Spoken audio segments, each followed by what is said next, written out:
Good afternoon, everyone. Welcome, welcome, welcome. If you are back from this morning's session, we are so excited to see you here today. If not, welcome to day 3 of our Financial Literacy Week celebration. If you haven't met me yet, my name is Blaine Cower. I have the tremendous pleasure of leading the homeowner services team here at Dallas Area Habitat for Humanity. And today, on day 3 of our Financial Literacy Week celebration, we are talking today about planning for your financial future. This is so critically important. We focus a lot on our short-term financial goals, maybe, paying down our debt, getting our credit score up, building our savings. But it's so important that while we're doing those things and really in tandem of achieving those goals, we're also working to achieve some of our longer-term goals and ultimately setting up a plan to protect our finances long-term. So with that said, we're really excited to bring this session to you all here today. And I have the tremendous pleasure of introducing you to our expert who is joining us today, Lawrence Smith. Hi, Lawrence. Hey, it's a pleasure to be here. Pleasure. Lawrence, for our attendees, Lawrence is a certified financial planner and wealth planning advisor with ELS Wealth Management. Lawrence, please feel free to introduce yourself a little more in depth to our audience. Yeah, thanks so much. Let me just start off by congratulating the Habitat for Humanity. 46 years now, bringing people together, bringing people together for home to build homes, community, and hope. So I think that's an awesome mission, and I'm just excited to be a part of it. As you said, I am Lawrence Smith. I'm the president of ELS Vision Wealth Management.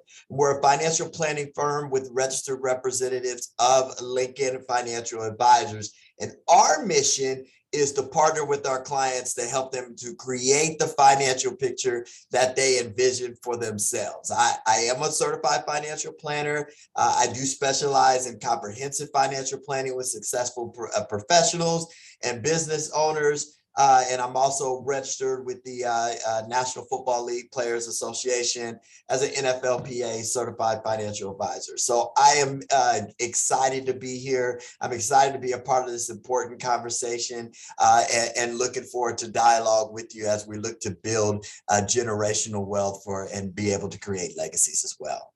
Amen. Lawrence, we're so excited to have you. Thank you so much for providing that quick intro. And hey, to our attendees, we want to remind you that we want to hear from you all. We want this to be an interactive presentation today. Make sure, please, that you send us your questions throughout the presentation using the chat box, or you can use the Q&A feature at the bottom of your screen as well. And we promise that we'll get to as many of those questions as we can today. Lawrence, I want to pitch the first question to you to kind of frame up the conversation that we'll have today. At Dallas Habitat, you talked about our mission, right? We're all about building communities and hope, in addition to what everybody knows us for best, which is homes, right? And really, we focus a lot on homeownership, of course, is what we do at Habitat, and how homeownership can be one of the best ways for families to build what we like to call generational wealth. Can you talk to us a little bit about what generational wealth is and why it's such an important thing for families? Well, I would like to start us off with a faith-based idea, right? And there's a famous scripture that says that a good man or a good person will leave a legacy for their children's children, right? This concept that as we are creating wealth, the concept is not to hoard it for ourselves, but to think about the next generation that's coming after us, and to be able to make the world a better place by not just thinking about my concept of my lifespan, but being able to do things that will last from generation to generation, to build on each other. My father, who's gone now, but he had this haunting statement that said that the sons should slay their fathers. And the concept behind that is not literally that we should slay our fathers, right? But it goes deeper than that to say, listen, I want to accomplish something, and then I'm going to build something that you can build on top of, that you can do some things that are even greater. But it's going to take somebody to say, hey, even if I have nothing, I'm going to lay a new foundation for a new person to be able to do something that is better than I am. So one of the great concepts, right, is home ownership. that I'm going to purchase a home and I'm going to have this tangible asset that's going to have value that I'm going to be able to benefit off of, but then I'm going to be able to pass that land and that property to the next person and the next generation. So this concept, generational wealth, means I'm going to go beyond just my own lifespan, but have something that lives beyond my time here on this earth. I love that. And that's ultimately what we all want as parents, right? We want our kids to have something better off than we had the opportunity to have. You know, Lawrence, I think about, like you said, homeownership is certainly one of the best ways to do this. Off the cuff, what are some other ways you think that we can leave a legacy for our children beyond homeownership, or in addition to? Yeah, so I'm going to go into that, but I want to make sure I say something here because there might be some people here that don't have children, right? And so when we're talking about, you know, legacies, it does not have to be just specifically through your seed.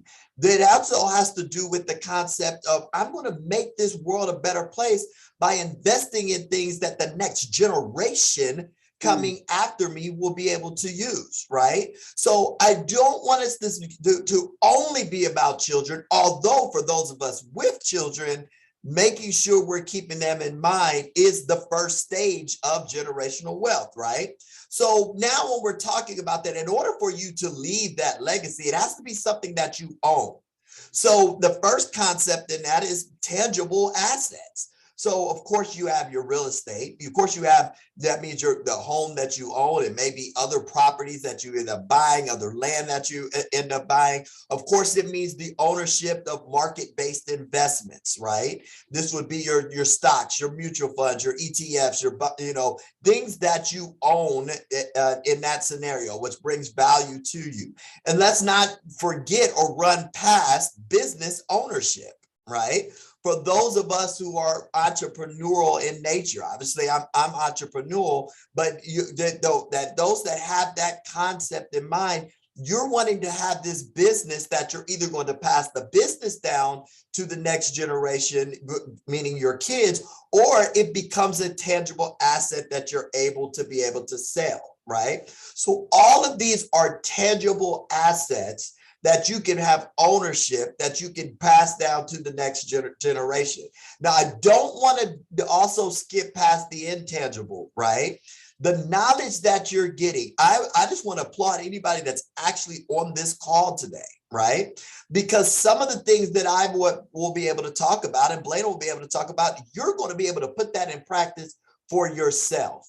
But even if you don't, you're going to be able to take this knowledge and then be able to pass it down to the next generation by saying, hey, I learned something. And although maybe I don't have all these assets that I can build, maybe that time may have passed me by, but at the same token, I can pass on that knowledge, and I'm going to have a positive, I'm going to build hope that you can do it. Because that's what's missing sometimes. If you're talking about a next generation that doesn't see any hope, they're not going to be able to build it up. But I promise you, the things that I'm going to be talking about today are things that can be done and should be done and will be done. Even if you can't do it, you can give it to the next generation. That's incredible. Lawrence, listen, gems already being dropped. Y'all, if you're a note taker, make sure that you're taking notes for this, because Lawrence is about to get into some really amazing information. But you know, Lawrence, I love what you just said about financial education. That in and of itself, inherently, there's value in financial education and being financially savvy that we can pass along to future generations. Like you said, whether it's to our own children, maybe, you know, until last year, I was in 100% amp mode, right? I'm all about my nephew, right? I didn't have kids of my own, so I poured into my nephew, right? And so he was one of my mentees when it comes to financial education, something I'm personally very passionate about, right? So whoever that is that we can pour into, let's not forget about that sort of intangible asset that we have. All of you all who are on today's call, like Lawrence said, who are taking time out of your own schedule to learn this information. You know, specifically, I think it's so important to focus as well, Lawrence, on when it comes to generational wealth in general, you know, the statistics on the racial wealth gap are so staggering. We've talked about this earlier in the week, and I think it's a theme that kind of carries us through several of these financial topics that we're digging into this week. You know, on average, we know that white families have something like 8 times as much wealth as Black families, 5 times as much wealth as Hispanic families. Really, we know that homeownership rates haven't drastically changed since the 60s when the Fair Housing Act was passed. And so I wonder if we might be able to dig in a little bit to, you know, why this is so critically important, this conversation for communities of color, and specifically how, you know, building our wealth and then preserving our wealth can help break that cycle and close that racial wealth gap that we're experiencing. Yeah. So, you know, Blaine, what I would like to do is run down 2 tracks here. All right. And I think these 2 tracks need to be in context with each other, because I think sometimes as individuals, we will get too sidetracked by one track or the other. Right. So let me walk down these 2 tracks with you about the racial wealth gap. And I want to then pivot that back to us as individuals, right? So the Brookings Institute is a nonpartisan institute. I don't care what political aisle you're on, right? They both quote Brookings all the time because there's a lot of research that they've done, and they're not trying to, you know, prove a point either way, right? It's not nonpartisan. And one of the things that they primarily research is the issue of economics. And one of the things that they found in their research is that even African Americans with advanced degrees that own their homes, that have high paying jobs and engage in all the individual behaviors, right, that we typically want, right, you know, people to engage, that at the end of the day, when we compare the wealth that they have, it's typically still going to be much lower than their white peers, right? And the research determined that individual level factors, it's simply not enough to give as an explanation for the differences in the economic fortunes of Black people and white people. And so there's no way of getting around the consequences of previous years of, you know, public and private throughout American history, that there's no need to, you know, rehash for this particular call, right?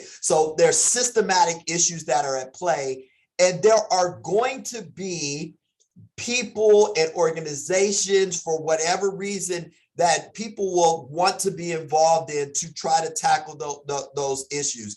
And I'm not, you know, those are fine and dandy, and those that feel the need to be a part of that as a part of what their passions are, that's an awesome thing to do. We need to figure out a way to bring this gap together, right?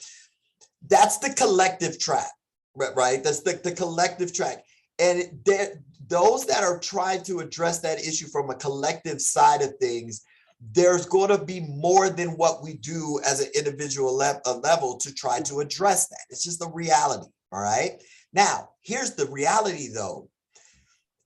There's a collective track, and there is the individual track. Here's the better way for me to explain this.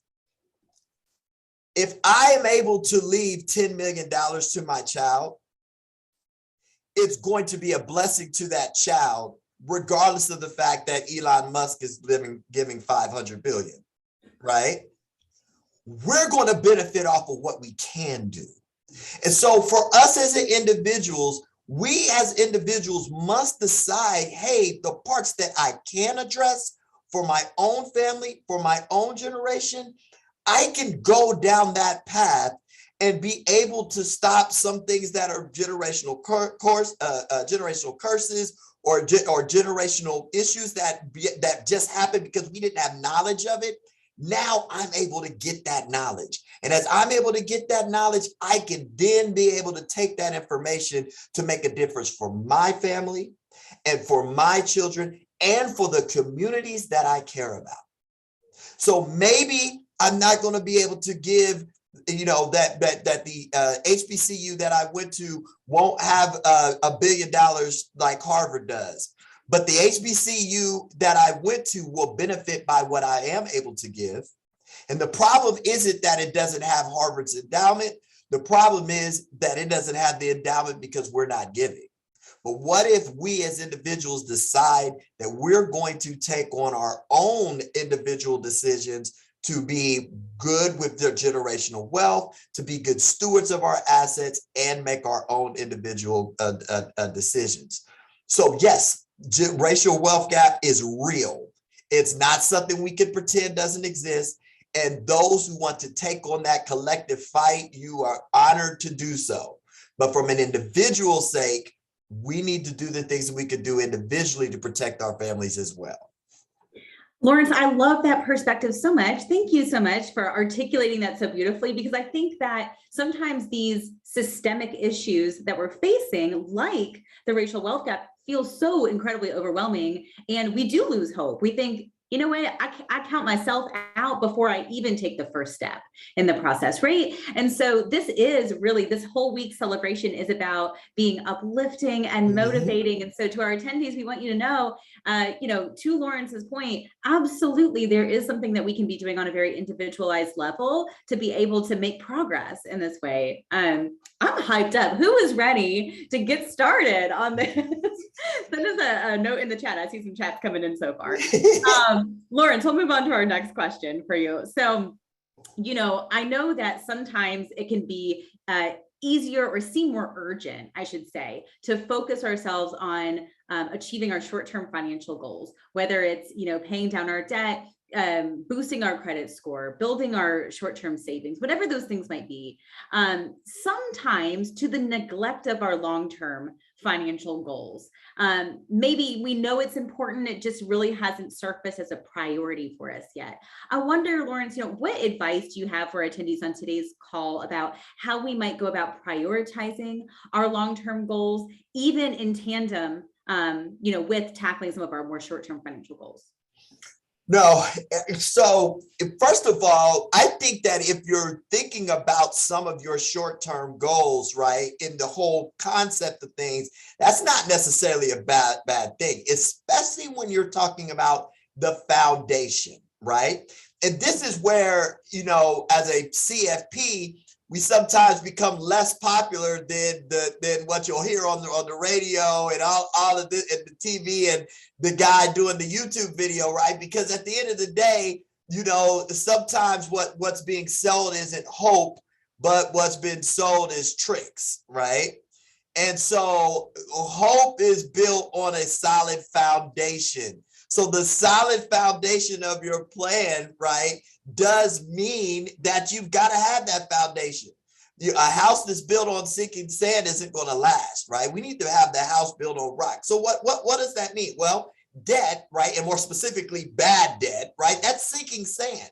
So having a strategy that's going to go after taking out your debt is long-term planning and short-term planning in reality, because at the end of the day, it's never going to work for me to be able to build this future if I am at the same token, falling into deeper and deeper debt because I'm never acknowledging it, right? So, I don't think you're going to need to bring in the censors here because I'm about to use the B word. We'll see. I hope not. But the B word is coming, right? And the B word here is budget. And for too many, there's a lot of us that say, yikes, that's a scary word. There's what kind of, but budgeting is very, very important, right?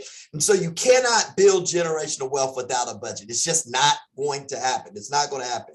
And everybody's budget's going to be different because everybody has competing priorities, okay? But one of the things that I would suggest here, right? And I'm suggesting this as a financial planner, that we start off, if we've got issues of foundational issues, we address that foundation. Well, what do I mean by that? If we don't know how to establish that budget, there are resources with you, right? Because ultimately in real life, if you're going to build generational wealth, you're going to partner with a CFP or a financial advisor. So why not go ahead and get the practice of partnering with someone by partnering with the organization that's going to help you in that area. Some of the resources that I see that are popular include Dave Ramsey's Financial Peace University. That's a great one that I hear out there. YNAB, You Need a Budget. That's another one, a great resource that will help you. You can actually join groups in these organizations. There's also some faith-based alternatives as well. Crown Financial, awesome. D-Free, these are also great sources here. DeForest Suarez is the name of the person who came up with that. But join these groups and collectively come up with that strategy and build that foundation. And when it comes to debt reduction, one of the things that I would make sure that you do is that you have SMART goals that are assigned for that as your foundation. All right. And Blaine, you mind if I, speak a few more minutes on this, because I think this is going to be important. Please. The Absolutely. Foundation that we're talking about, that foundation means 3 to 6 months in of your essential expenses in the savings account as part of the foundation. Making sure you have disability insurance for those of us that are working, right, and have employers, that's part of the foundation. The SMART goals for your debt reduction plan. Maybe you can do some investments and still have some debt, right? There's different people who have different theories about that. But for this conversation on the foundation, it's not that you have to be debt free, but it does mean you have to have a debt reduction plan. So your budget says, hey, by this point, I will be debt free, right? Then life insurance and of course a health insurance. These are all part of the foundation before we get into some of the other investments that you could be able to use to build generational wealth. So start with that foundation, and then we can move on to some of the other ways to build wealth that I'm going to talk about in a second. That's amazing. Yes. All those things. So I will say a quick couple plugs on this. Don't forget, y'all, attendees, tomorrow, Thursday at 10 a.m., we're talking debt reduction strategies. I love it. Avalanche versus snowball, right? So join us for that session. We're going to dig into some of this. If you missed our sessions on Monday, we dug all the way in on Monday for budgeting strategies. But I love to hear what Lawrence is saying here now about not even just for our short-term goals, but if we are thinking about building generational wealth, right? You heard Lawrence just say it this now. We've got to be budgeting. This is why it's so critical. If you work in the Habitat program, on day one, what we do is create a budget, right? So remember, don't create a budget and throw it in the recycling bin, right? It should be a living, breathing document. Thanks, Lawrence, for sharing those resources as well. We dropped some of those in the chat. Tell us, attendees in the chat, if y'all are budgeting, if you use a budgeting app or a resource that's helpful to share with others, drop it in the chat. Let us know. So Lawrence, let's transition into some of the specific strategies on how we can go about actually preserving some of our wealth long-term. You talked about already briefly on, life insurance. This is something that we talk about in our classes quite heavily as well. And then I know that, there's some other strategies in play too when we're talking about really protecting our wealth long-term. Can you help us dig into that? Yeah, so I'm going to address both of them together, back to back, and so that for time purposes. So let's talk about wealth accumulation. On the accumulation side, right? So after we've built that foundation, we should have our contributions then going to assets that we own, right? So what do these assets look like? Well, assets would look like, of course, your real estate and your home ownership, right? That's an important part of your future in building generational wealth. So once we've built that foundation, we should then be at a stage where we can look at home ownership, right? Then we also are looking at market-based and equity-based investments, right? One of the best ways that you can do this is a lot of times through your employer-sponsored plan. So if you are employed somewhere, typically there is a 401k or 403b plan or that's been set aside to you, 457 for your governments. And a lot of times, especially on the 401k side, that money is matched. So one of the ways to think about this is that if you aren't contributing to your 401k, that means you're turning down 3 to 6% of the compensation that they're supposed to be paying you. And very few people would say, hey, just pay me 3% less, right? But that's what's happening when you're choosing not to contribute in those employer-sponsored plans. So that's the place that I would start with. Then, after you're doing that, you need that money to grow. So you want to have an investment allocation that is in line with your risk tolerance. There is nothing wrong with being conservative. There's nothing wrong with being aggressive. The only thing that something is wrong with is if you don't have that investments in line with your risk tolerance. What's the best way to find out what your risk tolerance is?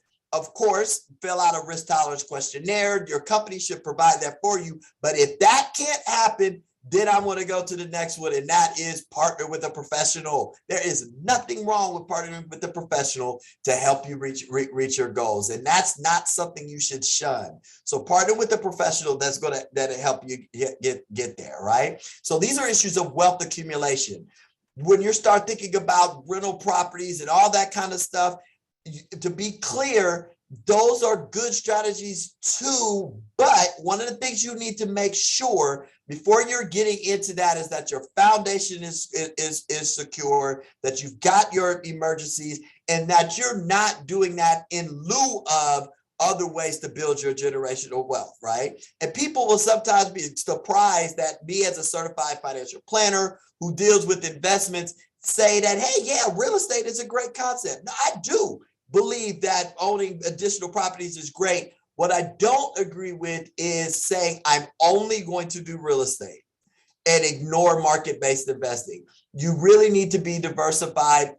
Again, going back to a faith-based concept, scripture says to spread your seeds across your field, right? Do not find yourself, well, all of my wealth is built up in one asset. That's typically not the right concept. And on the opposite side, Blaine, we did talk about life insurance very briefly. What I will tell you about life insurance is buying time.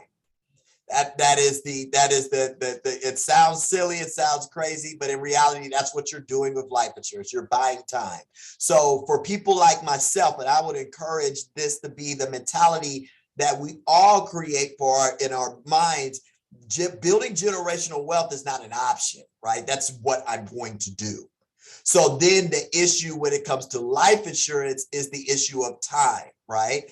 I have a goal, and this isn't my goal, but I'm just giving you an example. Somebody could say, I have a goal that I'm going to leave $1 million to my children, right? Your goal is to build that up and to get there in 30 years. But the reality is that you don't control certain things such as when it's your time on earth. And so therefore, life insurance is covering that gap. If I don't make it to 30 years, they're still getting $1 million, right? So that's the concept there. And it's a risk management issue that's there. And there's going to be a lot of questions about what type of life insurance I should have. Should I have term? Should I have permanent policies? And there's a lot of people out there, especially insurance agents or radio personalities. They work opposite of each other, where they'll each will say that you should only have one type of policy, right? And as a CFP, I can tell you I don't agree with either one of them, right? What I do agree with, though, is that the death benefit should ultimately be what determines the life insurance that you have. So if somebody needs $1 million life insurance policy, you should always keep in mind that it doesn't matter if your premium is $25 through a term policy or $2,500 a month through a permanent policy. At the end of the day, that $1 million death benefit is going to pay $1 million if you die, right? So do not lower your death benefit trying to get some type of bells and whistles in a permanent policy. Don't do that. That doesn't mean that permanent policies aren't right in certain situations. It just means that you do not reduce your death benefit for the purposes of getting those bells and whistles. And I will say, on the topic of life insurance, y'all know we have class for everything here, right? Our Habitat attendees already know. We do have a whole class on life insurance, y'all. And so if you missed that class, we hosted it just a couple of months back with some of our insurance partners. please go back and watch that. You can find it on our Yes. website, but we're going to dig into, like Lauren said, there's so much to learn about some of these topics. We're here just giving a high level overview today, but know that if you want to do a deep dive on any of this information, we've got a resource for you guys. Again, totally free, of course, and open to everyone. Hey, Lawrence, we had a question in the chat from Detra who'd like to know, what is the typical percentage to contribute to a 401k? Sure. So the typical percentage that you contribute to your 401k starts with, two concepts that I'm going to give you. The first one is that if it's a 401k, you want to make sure you're at least getting the match, right? So therefore, if I am saying, if the company is matching 5% of my contributions, then you want to be at least contributing 5% because that's part of your salary. And it's not a true 5% to you, especially if you're using the traditional 401k, because you're reducing your taxable income by doing that, right? Now, as a rule of thumb from a budgeting perspective, right? Just keep in mind at all times that budgeting is going to be based on your own personal values, and it's going to be on where you are in your life, right? So there's certain situations that are happening, but it's always a good idea as a benchmark to say is at least 10 to 15% of my current income going into retirement and savings-based accounts, right? So if I can then say at least 10 to 15% is going into some type of savings accounts. And by the way, your employer many times helps you there, because if you're contributing 5 and they're contributing 5, hey, we don't have that much longer to go, right? So if we can at least say that 10 to 15% of my salary is going towards retirement, you're on the right track. But keep in mind, the later that we're starting, the more we may need to make up, right? However, the most powerful number in these concepts is 0. All right. So don't get caught up into, oh, shoot, I should be contributing 9, but I can only contribute 5. So therefore, no, at the end of the day, the most powerful number is 0. If you're not contributing anything, you're going to end with nothing. So make sure you're contributing something and let that compounding interest build so that you can get to it through retirement and leave the legacy that you want for your children's children. Thanks so much, Lauren. So we have one more question I think that we'll have time to get to here quickly. And that question is, and I think this is a really important question too, the question is, what if I'm on SSI? But I think I would make that a little broader, Lawrence, right? What if I'm on a limited income? Can I still think about some of these, big long-term financial goals and preserving my wealth for future generations? Yeah. So let me finish us out then by telling the story of Osceola. Miss Osceola she made pennies. She never made more than minimum wage in her entire life. She washed clothes. That's all she did. And actually never had any kids either.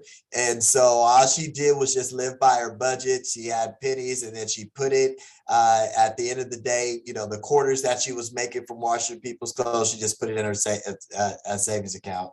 At the time that she was about to retire and be done with it, and she was older, she didn't have much time to live.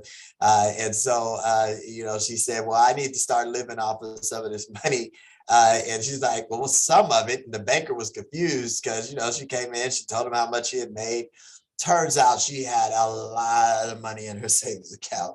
And they were like, well, wait a minute. We need to revisit this whole conversation, right? Now, by a lot amount, I'm not talking about Elon Musk money. What I mean by that is she had more money than what she actually needed to be able to get to and through retirement. So to keep it simple, the banker walked in with 10 coins and said, okay, that's the best way to think about this. Let's use these 10 dimes here, and you tell me how much you need to live off of. And she scraped off 4 dimes, and she said, I need to live off of that. And she said, okay, well, then based off of that, we're going to take the rest of this money. And the question was asked, well, what would you like to do with that? She said, I never got to go to school, so I gave it to, I wanted to give it to the college. And do you know what ended up happening? She ended up giving hundreds of thousands of dollars to the college that she wanted it to go to. But the story gets better, because after people found out what her story was, wealthy people continued to contribute to that scholarship, and therefore there are scholarships in her name at the college that she had it sent to. And it gets even better. After that, an even wealthier person came in and said, you know what I want? I want a building with her name on it for anybody that goes to this school. What's my point here? At the end of the day, you have the opportunity to be able to pass down a generation. It may not look like Osceola's, but it may look like you saying, you know what, with my money, I'm going to make sure that I send my son or my grandson to a financial education class. I'm going to send them to a free resource. We're going to put them somewhere where they're going to be able to learn how to build generational wealth for themselves.